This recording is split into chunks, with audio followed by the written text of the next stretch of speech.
Hello everyone. Plain ఫ్యాబ్రిక్కి నేను Lay's add చేస్తున్నానండి. ఇది space silk fabric. Lehenga stitching చేస్తున్నాను. మనకి లెహెంగా ఇలా స్టిచ్ చేసుకుంటే బడ్జెట్లోనే అయిపోతుంది. అంటే ఒక 2000 రూపీస్లో మనకి laces, dupatta, blouse, fabric, lehenga మొత్తం అన్నీ వచ్చేస్తాయి. స్టిచ్చింగ్ మనం చేసుకుంటే ఒక 2500లో మంచి డిజైనర్ లెహెంగా అయితే స్టిచ్ చేసుకోవచ్చు.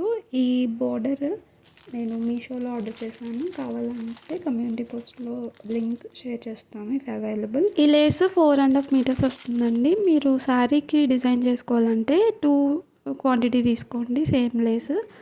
లెహెంగా 3.5 మీటర్స్ క్లాత్ తీసుకున్నాను. సో దానికి ఈ లేస్ అయితే సరిపోయింది. లెహెంగా అండ్ బ్లౌజ్ ఒక కలర్ వచ్చేలా తీసుకున్నాను. దానికి కాంట్రాస్ట్లో దుపట్టా తీసుకున్నాను. లాస్ట్లో పిక్చర్స్ యాడ్ చేస్తాను చూడండి. రఫ్గా ఎలా ఉంటుంది అనేది మీకు ఒక ఐడియా వస్తుంది. లేస్ స్టిచ్ చేస్తున్నప్పుడు ఈ సీక్వెన్సెస్కి సూది విరిగిపోవడం అలా ఏం లేదండి. లేస్ లైట్ వెయిట్గా ఉంది. ఈ స్కాలప్ డిజైన్ షేప్లోనే స్టిచ్ చేయాలని ఏం లేదు. సెంటర్కి ఒక స్ట్రైట్ స్టిచ్ అండ్ చివరికి ఒక స్ట్రైట్ స్టిచ్ వేస్తాను. ఇవి బ్లౌజ్ ఫ్యాబ్రిక్స్ ఇప్పుడు చూస్తున్నవి. ఇందులో నేను లాస్ట్ కాంబినేషన్ తీసుకున్నాను.